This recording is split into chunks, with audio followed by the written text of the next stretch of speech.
All right. Hi, everyone. It's great to have you here, and it's so great to have Sara joining me today as well. This is week 6 of our Fall LinkedIn Live series.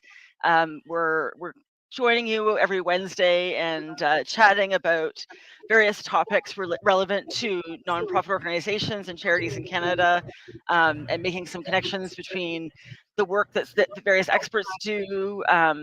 And government relations, as well as just broader support to the sector, as we would like to try and bring a lot of value.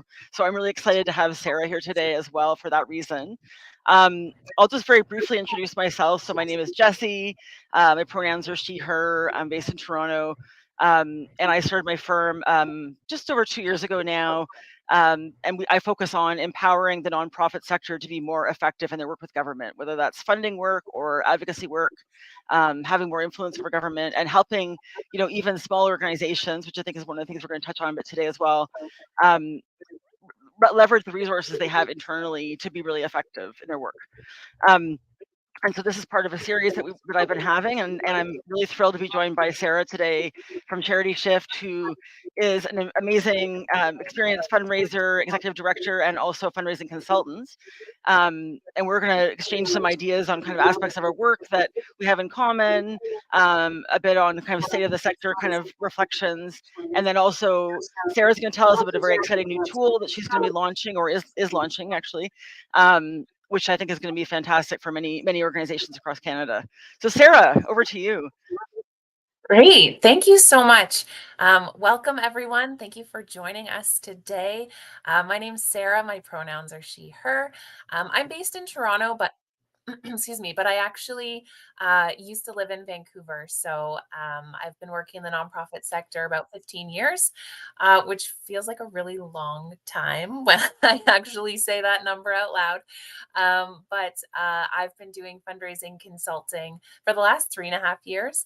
And I really love working with small but mighty nonprofits, both in Canada and the US. Fun fact, a lot of people don't know this, but about 95% of all charities in both Canada and the US are raising $5 million or less, which I think is so interesting because a lot of times in our organizations, we are looking at the hospitals, the universities, the huge organizations, and we're thinking, oh, how can we be more like them? And I really like to bring the point that we're not like them and we don't need to be. And so my work is really to help organizations in that 95%, so raising $5 million or less, to really take a look at how you're doing your fundraising, and figuring out ways to do it more efficiently, and also taking a look at maybe some of the resources or the opportunities that you haven't tapped into yet.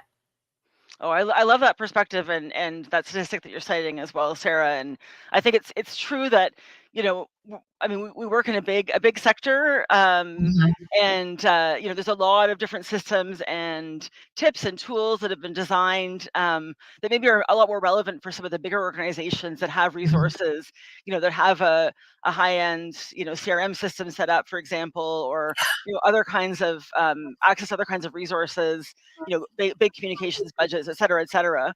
And I know in my own career, I've worked kind of in different sizes of organizations around the spectrum as well. And the day-to-day reality, is often very different. However, I think there's a lot that you can, there's a lot of really smart people making incredible impact in small organizations. And Yeah, I think that a lot of in fact, they have to be because they have to be so efficient and strategic. It's where some of the most interesting, lessons and work can be done as well. definitely. And I'm Definitely. also just for a second, I'm sorry because we're getting some kind of feedback. I'm not sure where it's coming from, but I apologize for listening. But hopefully we'll get that addressed as we go forward. I don't think it's disrupting us being like here, but but I apologize for the technical issue. But Sara, do you want to talk a bit more about your work and what you think makes small nonprofits, kind of particularly interesting to work with and exciting, and maybe what are some of your top tips for them in terms of how they raising funds and managing their budgets, et cetera. Yeah, great question. So a couple things. Part of the reason I called my company Charity Shift is because I think we've all worked with, whether it's consultants or, outsiders that come into our organizations and tell us, okay, you need to stop doing all this stuff and completely, redo what you're working on. And I think that organizations, especially small ones, you're the experts. You know what's best. You know what works. You know what's driving your mission. You know your stories. You know your people. You know your cause. And I think for me, it's making little shifts, especially when it comes to your fundraising, that it might just be doing the same things that you're already doing. But shifting them to be a little bit different. So, a couple things that I think really make a huge difference. And maybe this will be a big shift for some of you, but one of the things that I see, I wouldn't necessarily see a mistake, but I just see kind of an area of Mm. opportunity for smaller organizations, is a lot of times a donor will give to us, and we do the thank you. If you're using, like, Canada Helps or something like that, Mhm. one of the other really great tools, there's an automatic thank you that goes out to the donor. And then in most cases, we will take that donor's email address and we'll add them to our generic email list.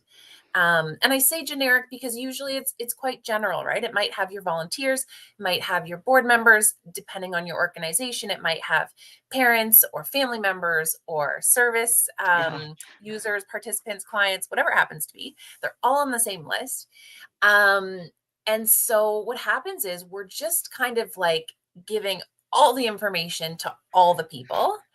Um, and what happens is, in our minds, we think, oh, great, we've told the donor where their money is going, how they've helped, we've stewarded them, and now they're going to be ready to give a gift the next time we ask. And unfortunately, that's not true. So while it is good to provide information and make sure everybody knows what you're up to, a newsletter like what I've just described is not the same as saying, Jesse, last summer you gave a donation of Mm. $200, and we wanted to let you know what your donation helped achieve or how your donation made a difference. And this is specifically where it was. And, we're not going to, it's not like when we're doing reporting, we're not going to say that $200 did Yeah. exactly this. But we are going to reflect on Jesse as a person, and Jesse's behavior as a donor, Mm. as opposed to just kind of sharing all the messages to everybody about everything. Um, because research shows our donors need to know, number one, that the gift that they gave was needed. It was necessary. It it made a difference in the moment that they gave. And if we can't clearly communicate that, it's really hard to get that second gift. And Mm. and part of the Mm. reason that we focus on stewardship and these communication pieces is because 80% of donors who give a first time gift won't give again. That number fluctuates from Wow. sector to sector, but 1 in 5 people who gave to you last year will give again. 1 in 5 Mm. new donors who gave Hmm. last year. Hmm. So we have a long way to go when it comes to, that's called donor retention. So Mm. retaining those donors, we have a long way to go to grow that number and to keep people who heard about our cause, felt really inspired, made a donation. We need to keep those people. And so making sure that they feel informed and appreciated, and still connected to the work that you're doing, does help to inspire that next gift for the next time that they do get asked. That's a great example, Sarah, in terms of I think it's also so easy when you're as we're saying, you're a small shop, you don't have a huge amount of capacity, just to kind Yeah. of default putting everyone in the same list and keeping and hoping for the best that they're going to learn about our work, and that's great. Um, but I think the message that you're sharing about how to really make people feel that they're giving that their actual contribution is making an impact is one that's Yeah. really really well taken. And it's funny because in some of my work on government relations and government relationship management with nonprofits, one of the things that I talk a lot about is basically you, even though it's not like you have individual donors on the other end when you're working with a government donor, You do have some individuals though, often. So you Mhm. may have someone who's in charge of managing your funding. Maybe that person changes from time to time, but the person who's in charge of managing your funding at a given time, and it's nothing but beneficial for your organization if they really believe in your work as well and really feel like the work that they're doing on their end makes an impact. So I think that idea of just really making sure that people who are involved, because again, they're not the ones ultimately probably who are going to decide whether or not you're going to get funded in a big structure like a government. However, they may be the people who champion your organization, when there's Yeah. a long list of organizations up for funding. And so I think it's such a great tip that you could also use when you're thinking about, you know, how can you make the people you're working with the government feel like they're having an impact as well? Yeah. Yeah, absolutely. And I think too, it doesn't need to be, when we think about newsletters, we think about there's graphic design and there's photos and there's links to things. And what I'm talking about is literally a text only. You Yeah. can do it as a mail merge, if you know how to do that. And if you don't, that's okay too. You can just do it as a text only, 1 or 2 paragraphs. Yeah. That's it.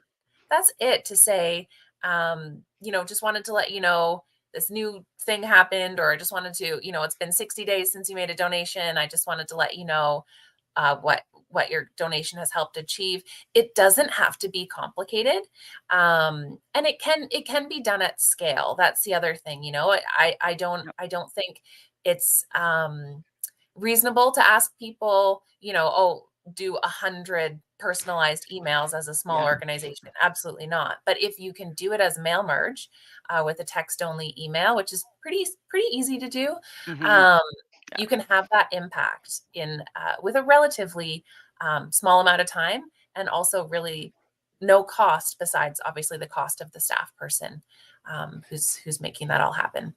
Yeah, exactly.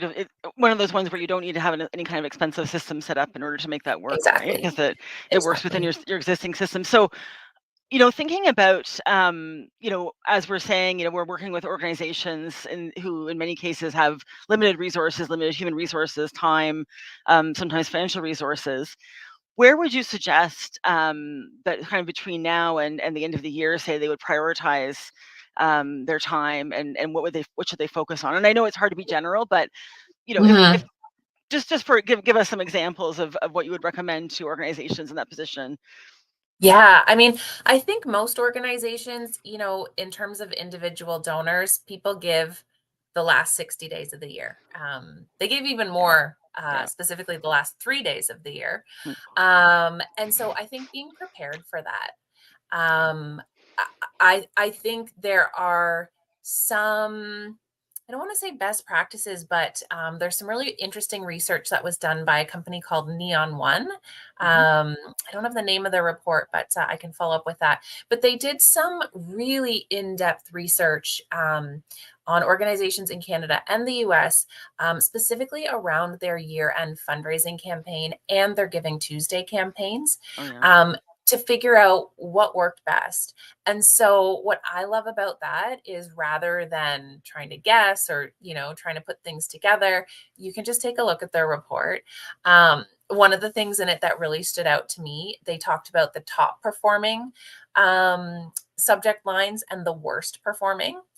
And the worst performing subject line is anything that has the words Giving Tuesday in it. Which is so funny, right? Because most organizations send out an email, and I'll say, I mean, I have clients that's what's in their holiday campaign on Giving Tuesday. They are sending out an email that says, "It's Giving Tuesday, please give." And the point being, I mean, number one, a lot of people that support charities are supporting multiple charities. So you need to stand out in their inbox.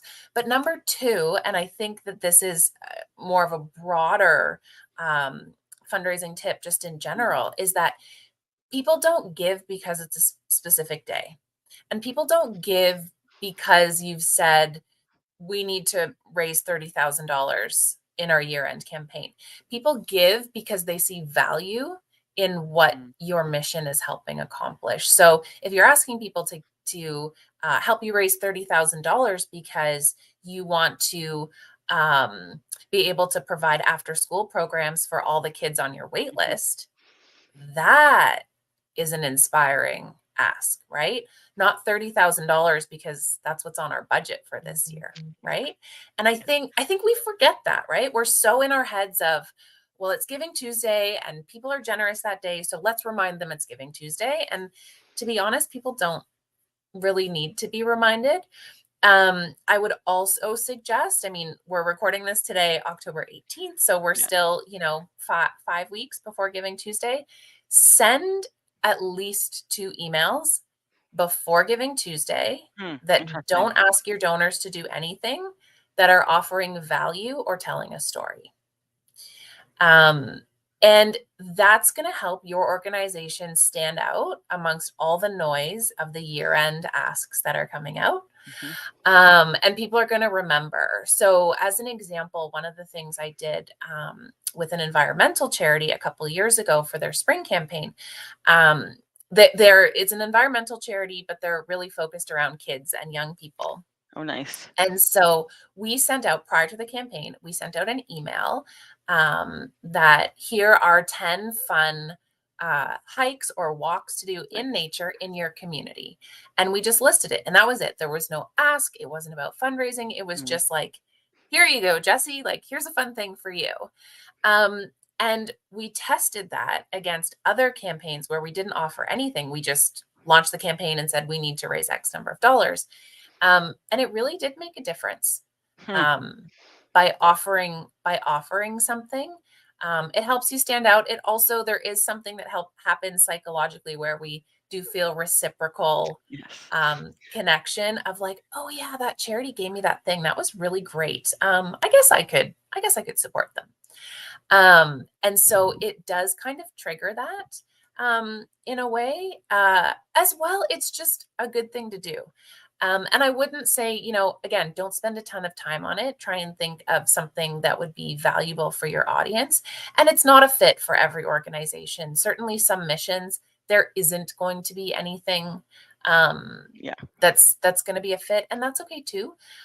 It can just be, some nice emails thanking people for being part of your community. Like that's a huge thing too.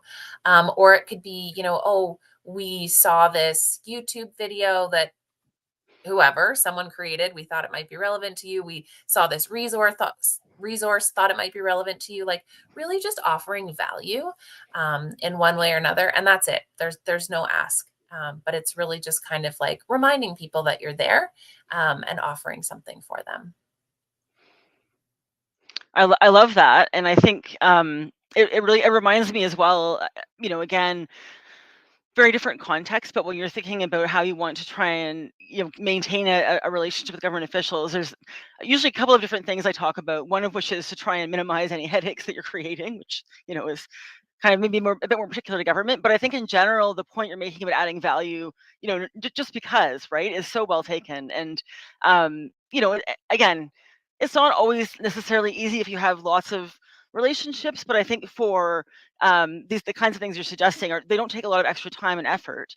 And what I would say too for government, I think, especially when you're doing that kind of thinking, or I would say particularly if you're highlighting, some interesting stories about the work that you're doing, or the impact of the work you're doing, any extra information that you can share is always really appreciated. By anyone who's involved in supporting your organization, right? So, anything about highlighting different kinds of ways that their work is making a difference, and just sharing that just because, not because it's reporting time. I think those relationships that we have with donors, no matter what, they're already so much kind of underscored by the idea that one part of this party is a donor and one part of this party is a recipient, and there's that underlying dynamic, right, that's there. And I think so the more that you can try and break away from the dynamic a bit in your interactions, and like you were saying, really create that reciprocity. I think it's so valuable, just to building long-term engagement and relationships. What I think, I'm just gonna to turn now just a little bit to a topic we were discussing before we went live, which is that there've been a few reports lately. There was one in BC a few weeks back. Ontario Nonprofit Network just released one, and there's been some other statistical work released. I think Stats Canada as well, on some of the challenges that are facing the nonprofit sector these days. And I think it's not surprising to those of us who work closely with the nonprofit sector. But I think, it's discouraging to see that there's, I think, a lot of organizations that are facing financial challenges, staff retention challenges. I don't know that this was addressed as much, but what I've heard a lot about, it's very hard to get volunteers these days as well. There's a lot of different things that are going on that are making the work we do, in the sector, both more important and needed, but at the same time, it's harder for us to fulfill mandates and harder to access funding. And I see that certainly when I'm looking at government funding, it's an increasingly competitive environment.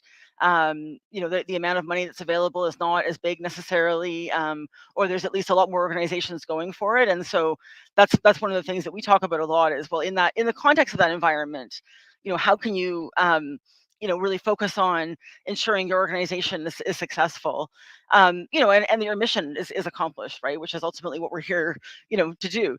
So I don't know, in your experience, Sarah, in terms of what you've seen in the sector or your work with organizations, any of those trends that have come up, and any advice you have for organizations that are facing those kinds of challenges as well. Yeah, definitely. So two things that come to my mind kind of right away. And the first one is, and it's funny, I did a LinkedIn post about this a while ago and it got quite a bit of traction because I think it really resonated with people. And that is, I think as nonprofits, we did ourselves a real disservice by setting goals that weren't based on reality. Hmm. Um, I think most organizations, if you take a look back at your last 5 years financials, and again, I'm totally generalizing. This isn't Of course. everyone's situation, but a lot of organizations, 2020, we had government grants, we had support, we had employee wage subsidies, we had all sorts of things. We had donors who were feeling incredibly generous. 2021, some of that continued. 2022, it really tapered off. And now what we're seeing is that our goals were set based on 2020 or 2021, and we have these unreachable goals. That's really, I think, doing ourselves a disservice and really stressing people out. Nobody likes to feel like they're not hitting goals. Nobody feels like they're being given impossible goals to reach. And I think that's where we unfortunately ended up. So, number one, I think level setting of these are the goals. We are not, it doesn't look like we're going to reach them. Let's reflect back and let's be honest with ourselves. If we said, oh, we're going to increase fundraising this year by 10%, did we put 25% more effort into fundraising, more effort and more resources into fundraising? So I do think that's something to consider. That's on one hand. And I'm saying things from a fundraising perspective because that's, my area of familiarity. So obviously there's so many other factors, but I would say the other thing as well is I think we're doing ourselves a bit of a disservice by communicating to donors how low our overheads are, or we are applying for funding and we are not factoring in paying staff well, making sure that staff aren't taking on 3 jobs, that we are being accurate in what we're saying. So I think, unfortunately, there are some charities out there, big ones, who have made donors believe that it's possible that every cent of every dollar should go directly to mission, with forgetting that human beings have to be the ones delivering the mission, regardless of what you do. 100 cents of every dollar towards a mission is not based in reality. Someone else is funding something else somewhere. And so I think in our communications to donors, to funders, to partners, whatever it happens to be, let's be honest. And let's be honest that having a healthy overhead means our people, means that we're building sustainability, that we don't have people leaving and taking all of their expertise and all of their knowledge with them every year, 2 years, whatever it happens to be. And that we have a healthy ability to serve more people or deliver more on our mission when the numbers, when the needs increase. So I do think there's a little bit, obviously there's so much else going on externally that's impacting this. But I think, kind of from my perspective, from a fundraising piece, I think those are kind of two areas to really take a look at. So realistic goal setting, and also realistic messaging on what money actually goes towards and why it matters to spend that money on so-called overhead, which I hate that word, but we all know Yeah, what I it means. know. I know. There've been some good campaigns over the years, I think, in terms reflecting on, how can we redefine that word or redefine that concept. And actually, I mean, on a sort of government granting standpoint, it was encouraging to see the Community Services Recovery Fund funding that came out recently, but from government that actually did focus a bit more on, some of those areas that maybe are traditionally not funded by most donors, and they're more kind of, whatever, considered overhead or considered, some of the more day-to-day operation stuff that, is so critical. And I mean, it's like all of it ultimately is contributing towards the mission. It sort of depends on how you look at it, right? But it's all necessary. And I think too, like I really value the advocacy that a lot of organizations are doing to say, look, this is actually an important part of our economy, this sector as well, right? We employ a lot of people. I would say we employ especially, a lot of women, people of color, and so, we really want to make sure that the sector is actually, first of all, creating good jobs, well-paying jobs, and treating employees well, and has also been able to sustain itself and keep having the impact that it has as well. Because I think one of the things that's so, kind of one of the things that's really beautiful actually about civil society, about nonprofits and charities, is that because there are so many different organizations out there, they're able to reach, smaller niches of people who would not be reached by any other bigger program or more general, gift or more general initiative. And I think that's one of the things that makes them so valuable as well. Um, we're almost running out of time here. We have lots we could be talking about. Um, but I just wanted to turn it over to you to talk about Connected for Good briefly as well, before we wrap up our time today. Yeah, thank you. So I with Charity Shift, I do fundraising plans for small to mid-size Canadian and U.S. nonprofits. So that's kind of one side of my business, and then the other project that I'm launching, we're in beta mode at the moment. It's called connectforgood.ca, and I believe Jesse has the link there. And so what it is it'll eventually, once we have the full version launched, it will be an online searchable database for Canadian nonprofits to access resources, training, businesses that serve nonprofits. All sorts of resources for the Canadian nonprofit sector. This really is a project for me that I've been so passionate about because I've worked with so many organizations all across Canada. Thanks, Diana, for sharing the link. That's fantastic.